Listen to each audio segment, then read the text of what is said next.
that blue. Because he got a blue background. He looked like like some kind of powers on his shoulders or something. That's his aura around him. Yes, that's the God in me. So what have you been up to this week, sir? Nothing. Oh, okay. Basically, moving on. Okay. We're just working on some. We're trying to make some things happen, man, and just meeting with people, trying to change the paradigm of black politics in Westchester County. What we want to do is, especially with Mount Vernon. Mount Vernon is I think it's the Mecca, and it's one of the only cities where you have a black government. And Mount Vernon for decades has been the dumping ground for the poor, dumping ground for the needy. And we haven't, the county, the state, has not shared the responsibility of those people that are in need, and there's many people that are in need. We know that there's a lot of homeless. They running them out and sending them to Mount Vernon. Right, and purposely. I mean, they're going to clean this area up and send them to Mount Vernon. Well, the county knew that since 1992, since the African American Advisory Board did the report to Andrew O'Rourke. They knew what was going on. They knew what this process was about, and Democrats and Republicans, but mostly Democrats, because Mount Vernon is a Democratic city, they allowed this to happen. So what we're going to say is, from the start in 2016, and we're going to get into the conversation with Janet Difiore, and that's part of it, when they could call on Reverend Richardson and call on different pastors to co-sign their madness. That's no different than what Jamal Bryant was saying about the 100 black pastors that sat down with Donald Trump. Unfortunately, I got a lot of love for Reverend Richardson, but what he did with this is we cannot accept it. You posted something on your Facebook page, something about a Facebook post.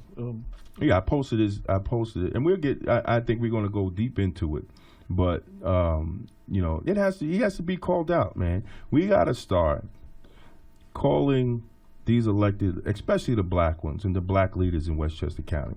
We got to start calling them out by name. And I think what we also need to do is watch these black elected officials. Because when we're talking about justice or else, the or else is your ass won't be in office the next term. I don't care if I have to use the Independence Party to run a candidate against you. I will. I'm talking to the black ones. I'm talking because I know, a lot of the white ones going to do, but we have the power over the black ones because the only way they get elected is through the black vote.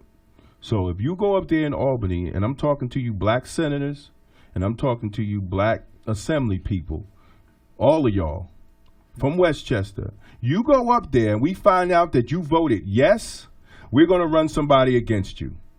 We're definitely, I don't care if you're not running again. I don't care if you got one more term. I don't care. We're going to run somebody against you every chance that we get, because you have betrayed the black community on your vote yes, with all the atrocities of injustice that have been happening to the black community throughout Westchester under this woman's watch.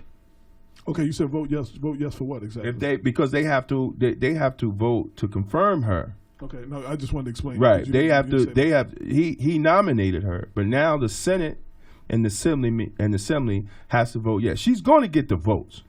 We already know that, because she's not a Democrat. She's a Republican. Let's make it clear. She just jumped over to the Democrats because the Democrats outnumber the Republicans. And what better way to stay in office? But I'm not worried about that. I'm worried about those elected officials that represent the districts that are highly black, where we have all these atrocities of police crimes and injustices. That's what I'm talking about. So when we talk about justice or else, the or else is that your ass will not be in office, that we will try to work to get your ass out of office. And I promise every single one of them, I will work to get them out of office if they vote for this lady. Hey, Damon, I think you gotta even take it a step beyond that.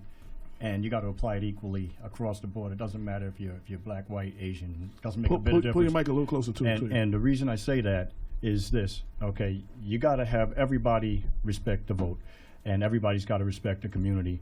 And as we were talking about earlier, you know, my sister's place was a phenomenal organization. It's one of the best you could ask for in the country. Award-winning. They deal with everything from human trafficking to the individual domestic violence. They're going to get their funds cut. Right. Hudson Valley Legal Services is going to get their funds cut. But when you go to the dam, if you go to the dam tomorrow night, the lights will be on. It'll be a winter wonderland at the dam. And how much money did that cost? So we can pay for all that stuff, but we can't find the $10,000 because you got a county executive who is wed to promising not to raise taxes. Now imagine if you went back 50 years ago and nobody ever raised taxes, we wouldn't have anything. Because back 50 years ago, taxes were what, $1,000 per household or something like that. That's not enough to sustain the community. So they find money where they want to, and they take money from the people who are disenfranchised. And if we limit ourselves just to the African-American elected officials, then we're missing an opportunity. I think we have to hold everybody accountable. You brought up a great point about Janet Difiore being a Republican and being a Democrat for convenience, but that's not just Janet Difiore. If you look at your local town, chances are that the Democrats are Democrats. Some of them might have been Democrats anyway. A lot of them are Democrats because that's what you got to be elected there. A lot of the Republicans are Republicans because that's what you got to be elected there.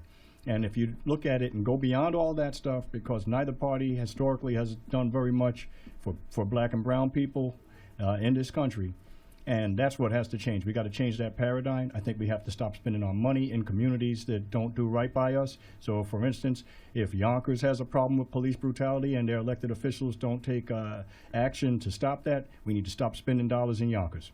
And that's the best way to deal with it. Instead of going to the Best Buy in Yonkers, go up the street to Greenburgh, find it somewhere else. But you got to let them feel it. And I think that the best thing I've seen so far. Come to Mount Vernon. We need. Go to Mount Vernon. Yeah, we need. But when you go to Mount Vernon, you got to let the elected officials know, number one, that look, what's important to you. And in White Plains, I remember in the last election cycle, the League of Women Voters had a candidates forum, and everybody was worried about whether they were going to have a French school on an old golf course because they were worried about a handful of very wealthy people having to sit in traffic an extra 5 minutes in the morning, and that was the number one priority. Meanwhile, we have Mr. Chamberlain. You have a host of other people who are routinely being abused on Mamaroneck Avenue by the police department, and no one's talking about that. And if you raise that question, you can't get any of these officials to speak, and part of that, a huge part of that, is that we don't participate enough in the political system. So whether you believe your vote counts doesn't make a difference. Go out, you got to vote.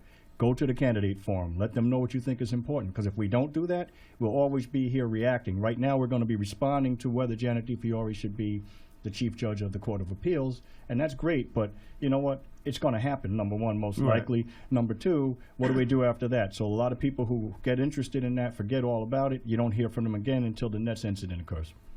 Right. Now, for the people who don't, we said your name. Tell everybody a little bit briefly who you are. I'm Mayo Bartlett. I'm a lawyer. I've been practicing law in Westchester County now for over 23 years. And I started out in the district attorney's office at the time under Carl Vergari, stayed in the DA's office for just about 11 years. And I was a DA in Mount Vernon for about 2.5 years. And throughout most of Westchester County, I was in the major case and career criminal bureaus, did a lot of felony trials. And I spent my last 3 years running the hate crime bureau. And I can tell you, running the hate crime bureau in Westchester County was very interesting. It opened my eyes to politics in a way that I hadn't had them open in the past, because I got an opportunity to see some of our elected officials' children out there committing hate crimes and telling people that the park was only for them and that you couldn't use the park because you were Asian, stuff like that. And the pressure that we received to not prosecute those cases was immense. And the way that it was done was interesting, because no one ever came to me directly and said, Mayo, I don't want you to prosecute this case. Instead, they started to tell the branch chiefs not to contact me if a hate crime occurred. So at the same time you have this hate crime bureau, you're undermining it every opportunity. And even you'd work with some of the people who would tell you, oh, well, this is what we used to, and they would catch themselves. Because basically it's almost like this is what they used to do when they were kids. You know, they go out there and assault people and commit hate crimes, and then they get a pass because mom and dad could smooth it over, or they maybe were sons and daughters of police officers, and now here they are. They're the ones we rely on to maintain public integrity, to prosecute these cases.